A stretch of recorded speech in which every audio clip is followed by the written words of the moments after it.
Бүгінгі видеода мен қалай YouTube'дан айына $2000 табуға болатынын айтамын. Ол үшін не істеу керек, неден бастау керек, барлығына тоқталатын боламын. Мысалы ретінде мына апамызды айтқым келіп тұр. Бұл кісі монетизацияға қосылып, қанша тапқан табысымен бар шындығын айтты. Ешкім бұл апамыздай шындықты айтпайды. Тек осы видеоны аяғына дейін көріп, қазір бірінші апамыздың YouTube'дан қанша тапқанын көресіздер. Содан соң YouTube'дан қалай ақша табуға болады, табысты монетизацияға 7 қадам туралы қысқаша тез айтып беретін боламын. Сегодня у нас будет такая тема. Хочу вам рассказать, сколько мы зарабатываем, значит, делясь с вами всякими рецептами, всякими. Канал этот дочь моя создала для родственников, которые остались в Казахстане. Для них снимали, им было с 10 мая этого года. С 10 мая по конец, по 31 мая, оказывается, мы заработали $1200. $1200. Работали с 1 по 30 июня, было нам начислено $1959.59. Удержали налог $79.13. На руки мы получили $1880.46. Вот я показываю, чтобы было видно. Но согласитесь со мной, что люди, которые живут на постсоветском пространстве, $1000 – это хорошая сумма. Это хорошая сумма. А 2000? А 2000, как мы вот в июне месяце, почти 2000 мы заработали, да? Это вообще хорошая сумма. Про казахстанцев, например, да?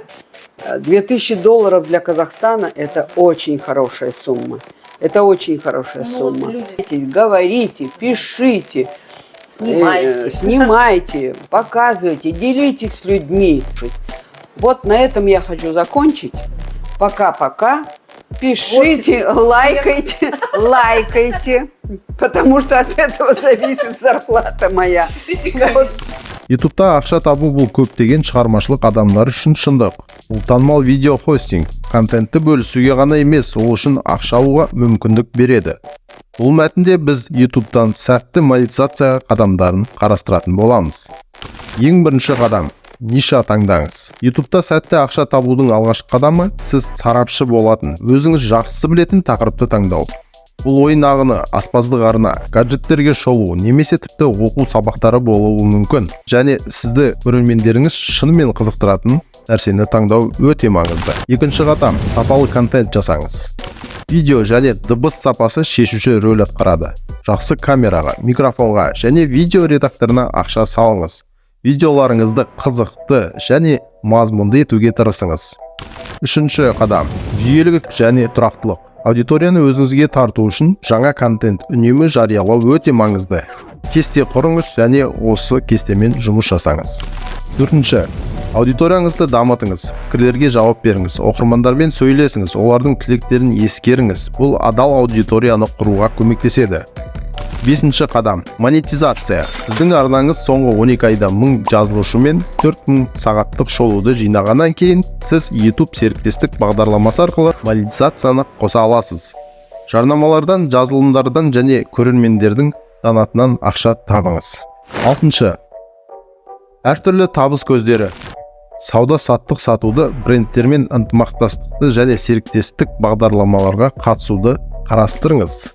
Ол дегеніміз басқа YouTube арналармен бір-біріңізбен ауысып, бір-бірлеріңізді жарнамалау деген сияқты. Жетінші қадам – авторлық құқықты сақтау. Контентіңіз басқалардың авторлық құқығын бұзбайтынына көз жеткізіңіз.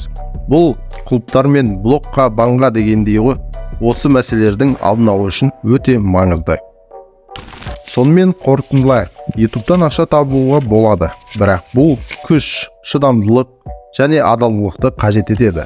Осы қадамдарды орындау және үнемі жетілдіру арқылы сіз сәттілікке жетіп, YouTube'да табыс көзіне айналдыра аласыз. Бұл контент YouTube'дан ақша тапқысы келетіндер үшін пайдалы болды деп үміттенемін.